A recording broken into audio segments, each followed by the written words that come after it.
का हो अब तहनी के का समस्या बा कि जुलूस निकाल के कहत रही धोखा मिलल बा का तहनी के कबो मौका नहीं मिलल?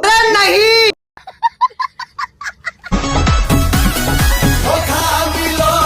तो आओ लोग अब हमनी बात कर जाए पवन सिंह जौन गीत लाइल बनन वो गीत के नाम है बियाहल महिला। बाकी बियाहल तू महिला आओ लोग हमने फाइनली जानल जाला एक गीत के बारे में। तो एक गीत के पवन सिंह के संग गइले बड़ी शिल्पी राज तथा एक्ट्रेस काम कइले बड़ी पल्लवी सिंह। अभी इतने ना जानतर लगे ये गाना में लिरिक्स के दिला बा प्रिंस प्रियदर्शी तथा म्यूजिक डायरेक्टर बबुआ प्रियांशु सिंह। जिंदगी हमार नरक हो गई।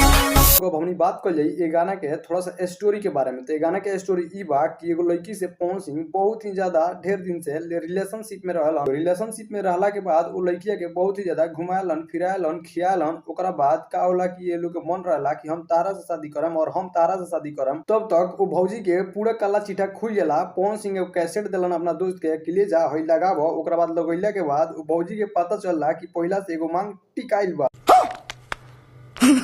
का हो हमार बात सुन के तू का सिहुको तारा कि हम झूठ बोलता है तो लो ना मर्दवा देख लो। सभी सीन देखला के बाद पवन सिंह एकदम से बिखर जालन।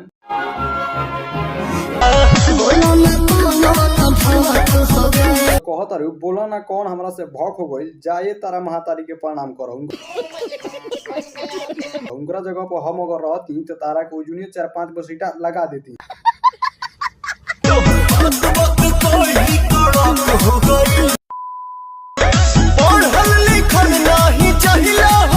ये पवन भैया तू का बात करता रहा मर्दवा कि पढ़ल लिखल नहीं जाहिले बाड़ू ई कह कि जाहिल बिया कि एगो कोइले बिया। अगर पढ़ल लिखल रही तो 5 गो कोइले रही। हमके लगल हमर पहिला देखो भैया अगर सब कोई के प्यार होला तो ओकरा बुझाला का कि हमारी सब कोई से हट के एगो नमूना पीस बचल बा। ओइसे कहल गइल बा कि अपन लइका और दोसर के मेहर एकदम चीनी लेका लागेला। बाकी बियाहल तू महिला